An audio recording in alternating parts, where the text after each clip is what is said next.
first thing we have to know that this marriage ceremony that we have organized with a purpose. The first purpose is that we regard marriage is very essential for Sahaja. If somebody doesn't want to marry, we say, all right, you get out of Sahaja, we saw that. Now, why marriage is important? Because marriage is like a big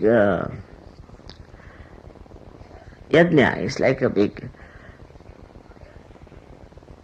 tapasya, you can call it, or is a great experience. How to achieve balance, how to become a witness, and how to become the spirit. It's very important. Now the first and foremost thing we have to know that he is your husband and nobody else is your husband. Nobody is more important than he is. See, men are very easy to be controlled. If you can make them feel they are the most important people for you, then you can manage them very well. But the first, foremost ambition should be, or the idea should be, that I'll make my married life extremely happy. Because if the married life is happy, you will be happy. Now men have a habit of sometimes losing temper, doesn't matter, that's their habit. So you shouldn't immediately become the same type, but you can little bit in a womanly way try to put your sweet device of smiling it or laughing it out or a little bit showing nice somehow, but not to make it serious. It's very important. So how to handle the men, especially your husbands, is an art. And that art you will achieve gradually when you start seeing. But if you start finding faults with the men and start saying, you can't do this, you can't do this, you don't know how to drive or how to do this, all these things, then you are finished. You must say you are the best driver, you are the best. That's the way you have to deal with them. But not that you are befooling them, because you say this because you love. And love is the basis between you and him, nothing else. Not money, not what you have got for him or he has brought for you, nothing of that. All these things are not materialistic. They have nothing to do with matter. Love is something which you can express also through matter sometimes by giving some nice presents or nice food or something. But the most important thing is your heart. You should not cheat in any way. You should not be hypocritical and you should not try to do something that is not pure. So in Sahaja Yoga, the purpose of these marriages is to have you connected internationally, so you all transcend all the barriers of your nationality, barriers of racialism, barriers of caste, barriers of so much of materialism.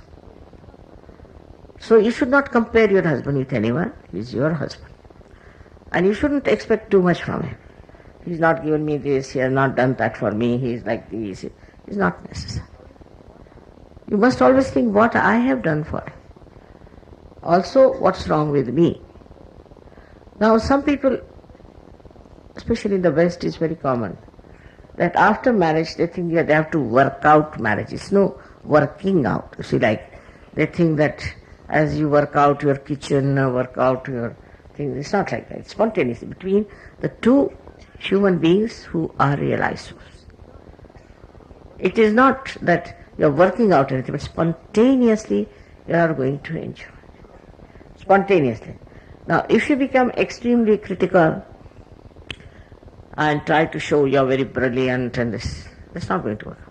To be humble, keep quiet. Those who are really intelligent always keep quiet and watch things. But those who are not are bumptious.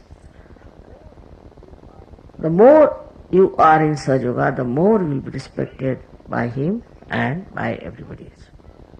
Apart from that, there are so many saints who want to be born. Once you have a very happy married life among yourselves, those saints will be born to you and it will be such a blessing and joy for you. So try to understand not to boss your husband, or try to put him right or do things, and in a very, I've seen some ladies who are extremely tense, very tense type. They can never give joy. They are themselves not in joy, how can they give joy? So the tension should not be there at all of any kind. Be relaxed. You are the other side of Sahaja Yoga, which gives peace, joy, nourishment, and also complete tranquility. In the family, you are responsible for tranquility. Even if husband is angry, children are fighting, if the mother is tranquil, you can control all the situation. So the situation has to be controlled in a way that you make life happy for everyone. Sometimes women feel very angry when I tell them that first feed your children, your husband, and then you eat yourself. Because that is the job of a woman. Like a man should go earn living, do what he wants to do, job and all that. But the woman has to really look after the husband, look after the family, look after everything. Also you'll find our Indian husbands not so good as far as the gardening is concerned, or you can say they don't know how to mend anything like cars or plumbing, they don't know. So it doesn't matter, take it easy.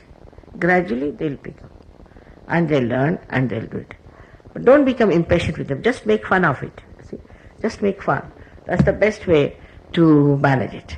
And that don't expect too much, that they will do this nicely. Sometimes they cannot clean the utensils properly, they don't know how to do it. So all right, just make fun of it and just enjoy it. Because they have no, you see, in England or America I've seen anywhere, they have no servants at all.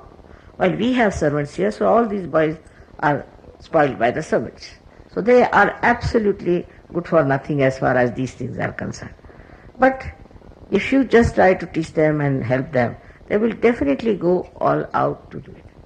So the only thing you have to do is to love them with a clear heart and all the time forgive and let them know that she's the only one I have in the whole world, apart from the Holy Mother.